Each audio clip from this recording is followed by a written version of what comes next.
भगवान ने कुत्तों से कहा, मैं तुम्हें 20 साल की जिंदगी दे रहा हूँ जिसमें तुम्हें दिन रात भौंकना होगा। कुत्तों ने कहा, 20 साल बहुत लंबा समय है, आप हमें मात्र 10 साल की जिंदगी दे दो। भगवान मान जाते हैं। फिर भगवान ने बंदरों से कहा, मैं तुम्हें 20 साल की जिंदगी दे रहा हूँ जिसमें तुम्हें लोगों को हंसाना और कूद फांद करना होगा।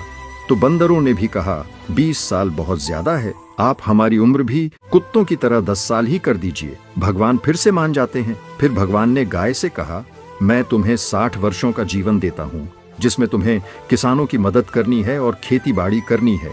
इस पर गाय ने कहा, हे भगवान, 60 साल बहुत अधिक हैं, कृपया मुझे केवल 20 वर्षों का जीवन प्रदान करें। फिर से भगवान मान जाते हैं। फिर भगवान मनुष्य से कहते हैं, मैं तुम्हें 20 साल का जीवन दे रहा हूँ जिसमें तुम्हें हंसना है, खेलना है और खूब मस्ती करनी है। इस पर मनुष्य ने कहा, सिर्फ 20 साल?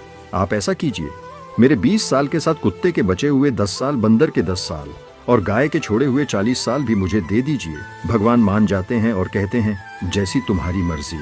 हम भगवान के दिए 20 साल बहुत मजे से जीते हैं, उसके बाद के 40 साल कड़ी मेहनत और परिश्रम से जीते हैं, फिर बचे हुए 10 साल बंदरों की तरह हम कूद फान करते हैं और आखिरी बचे हुए 10 साल हम घर के बाहर कुत्तों की तरह बैठकर पूरी दुनिया पर भौंकते हैं। हो सकता है जिंदगी का सच ना हो, पर कहीं ना कहीं इसमें सच्चाई भी छुपी हुई है। हम भगवान के दिए 20 साल बहुत मजे से जीते हैं। अगर आप भी इस बात से सहमत हैं तो यस जरूर लिखें और इसी तरह की कहानियों के लिए हमारे पेज के साथ जुड़े रहिए।